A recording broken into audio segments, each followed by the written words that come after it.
Good morning. My name is Scott Young, and I am with Optrics Engineering. And with me, of course, I have Sean Sturby, our Technical Services Manager. Good morning, Sean.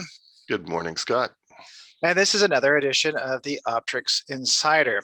Our three topics today include Pwn2Own Vancouver, QNAP has a vulnerability, and 500 million LinkedIn users are currently being sold online. That's not good. All right, let's start with Pwn2Own Vancouver. Yeah, so it's part of the 0-day initiative to yearly. It's been going now for about 14 years, where white hat hackers and security professionals this year, they didn't physically go to Vancouver, but they were able to do it all safely remotely, and were able to achieve some amazing results. There's bragging rights as far as points, and there's also high monetary payouts. I think there was a total of like $1.5 million in money that could have been paid out. So it's always interesting because they will come out, and it was actually streamed live April 6th, 7th, and 8th. And now we're starting to get some of the results. So we don't have all of the exploits, but we know, for example, that Windows 10, Microsoft Exchange, and Teams were all successfully hacked. I've got the link to the schedule and live results, and there are just way too many successes in green going down the list of what these people have been able to achieve. And even the partials, they were successful, but the vendor was already aware of it and have a patch in place. So anything that man has programmed, another man can come along and break. And we should expect in the next 90 days to get a lot more notices for a lot more products for patches. So be aware of that. And if you want to take a look at the results that they were able to achieve, we'll have the link in the show notes. So to be clear, you're talking about these are ethical hackers who are in essence having a competition to see what they can hack, and they get points for it.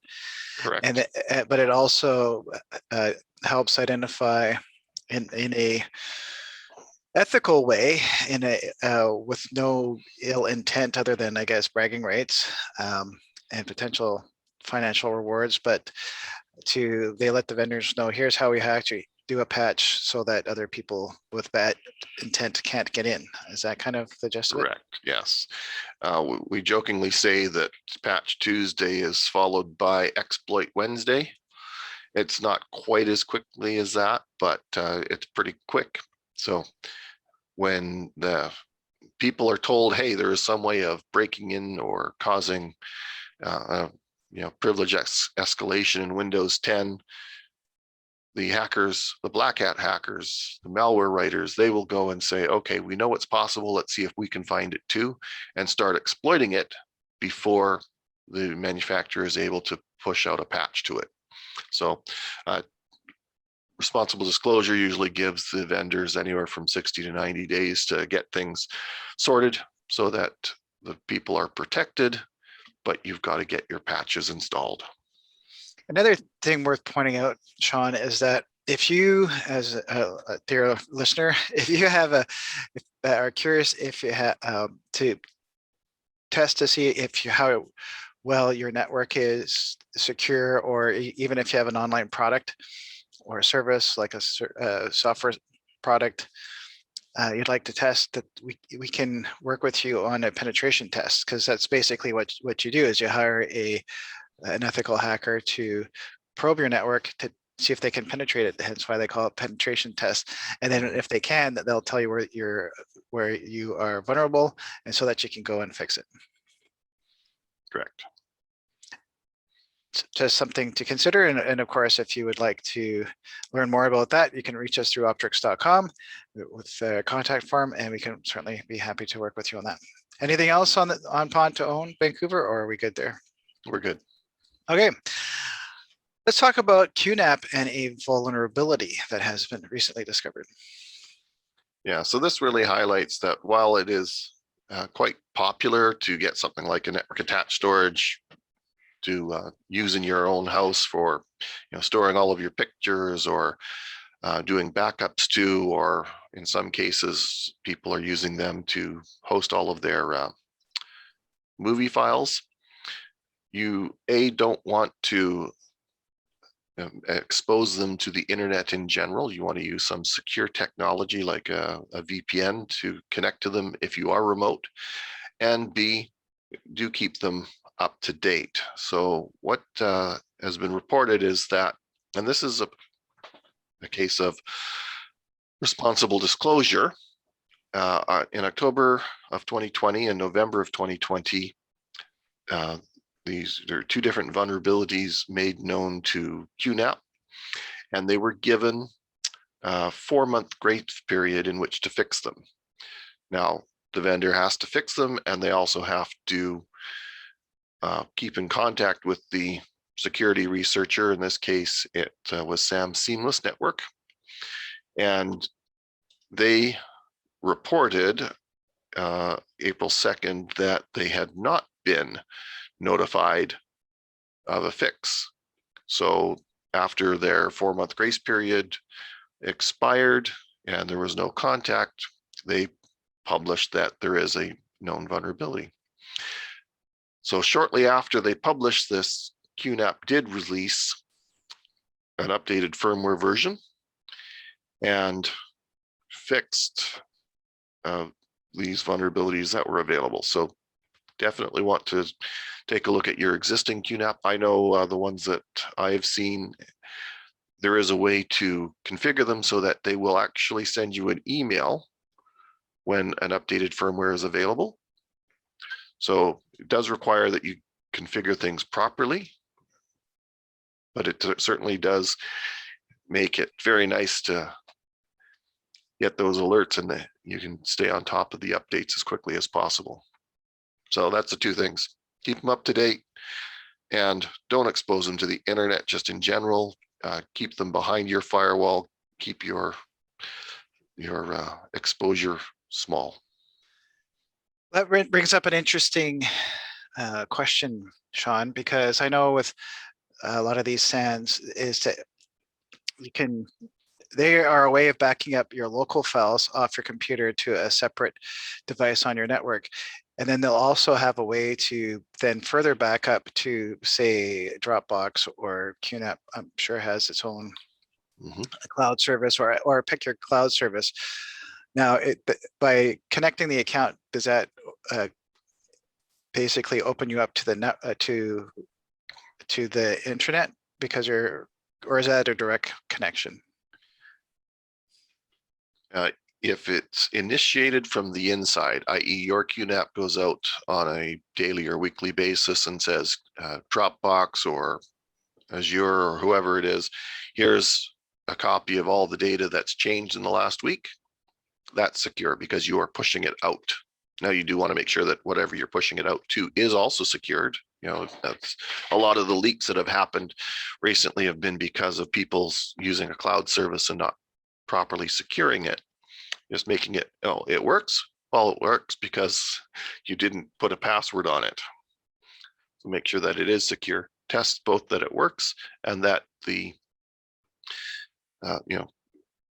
go to a network or jump on your cell phone and say, can I still get to this without authenticating? If you can, things are broken. And ideally, what you would do is you would have an on-site and an off-site device. So, a lot of people will say, hey, my brother and I, we both have a QNAP. We will put in a couple of drives extra, and I will sync my QNAP to his, and he will sync his QNAP to mine. And you can do that securely with the correct configuration. Long, hard password, very restrictive firewall policies. I suppose you can also, if you have two locations within your organization, you could also put them.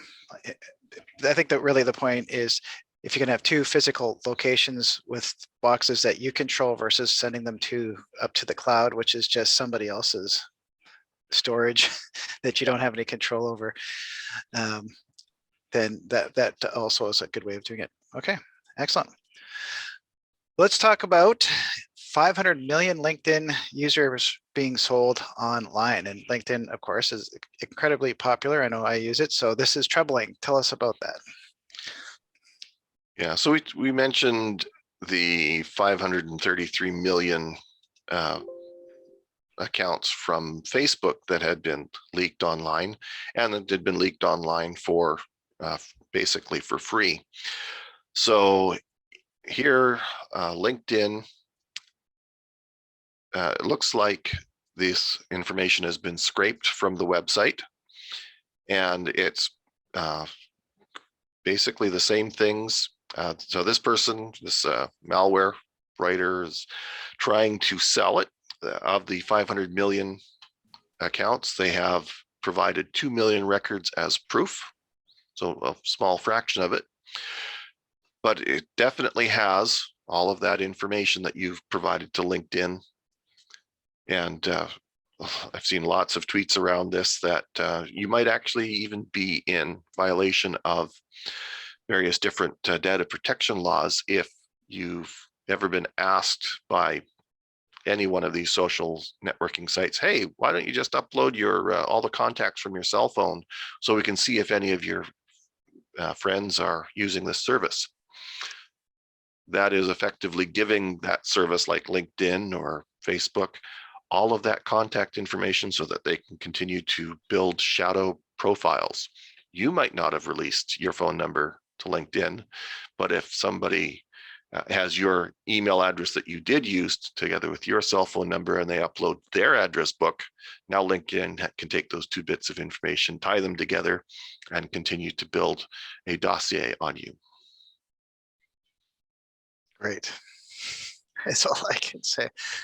Now, of course, the one thing that we would say is change your password. Well, you should be rotating passwords anyways, but in this case, they already have the data, so there's not much you can do. It doesn't sound like it was passwords that they have, right? But it's emails and phone numbers. So what to look out for? Targeted phishing attacks. If this information that they have includes the people that you're in contact with, well, you can expect an email claiming to be from, Joe, your best friend, saying, hey, did you see this? Or is this really you in this video? You should take a quick look at it. And really what they're sending you is, it's not really Joe, your friend, that sent this to you, but by prefacing it so it looks like it's coming from Joe, it's more likely to happen. Because they've got phone numbers, probably cell phone numbers, expect SMS and or those calls saying, hey, this is your credit card company. Why don't you confirm your details so that we can protect your credit card number? Or, and this one seems to be troubling as well, brute forcing the passwords of the profiles. They now have who you are, your email address, and they can now start trying to break your password. So A, have a really good password. B, have some way of getting alerted if somebody is trying to change your password or has failed too many times, and or set up two-factor authentication. When you log in from a new device, have it send you a message to your cell phone so that you can confirm that it is you. Yeah, this will continue to happen more and more. Last week we're talking, like you said, about Facebook user data being copied and sold. Now we're talking about LinkedIn. So that's rough. I haven't seen anything personally lately in terms of sketchy texts or phone numbers. Of course, the tax department's constantly calling to say that there's a warrant for my arrest, or I don't know, my social insurance number has been canceled. That's a scam, by the way, if you don't know that already. But well, it seems to be the velocity of these things are picking up. Definitely seems like that. Now, You've mentioned Have I Bun Pond before. Is that a good place to put your email address in and find out where you've been compromised? It is. They've actually updated it to include cell phone numbers. So I did a test with my own cell phone number here, and of at least the 2 million out of this 500 million that have been released as proof, my cell phone number is not included in that. So. And if your cell phone number or email address does show up in that list, is there anything you can do about it, or just other than be aware of it? If it's an email address that you used 20 years ago at AOL, you've probably abandoned it already. But if it's your cell phone number that you've had for 20 years and you don't want to change it because absolutely everybody has it, you just have to be more vigilant. Sure. Same with emails. If you have a current email address being used, that's on the list. Okay, good enough. Anything else you want to add, Sean? I don't have any details on this, but as I was driving around on Friday, the radio person said that coincidentally, both Facebook and Instagram were down for an hour or so, at least in our area, on that Friday afternoon, and nobody knew what to do. I know. It used to be that when Google was down, that the internet was down. But now it seems to be more the social media sites, Facebook and Instagram. Yeah, I saw a couple this weekend who were looking at each other and they were texting, and I said to them jokingly, I hope this isn't how you two communicate by, hey, how's it going? Click send. And they laugh like, no, that we're just coincidentally, but kind of sad if that was the case, for rather than lift your head up and look each other in the eyes and say whatever, have it enter into actual conversation, people would rather text each other. Mm-hmm. But my wife did text me for chocolate over the weekend. Okay, well, that's and I good. was sitting next to her. Oh, okay. You might want to talk about that, but anyways, yeah, perhaps Instagram and Facebook being down for an hour was a good thing. Encourage people to have real life discussions or go out for a walk or do something.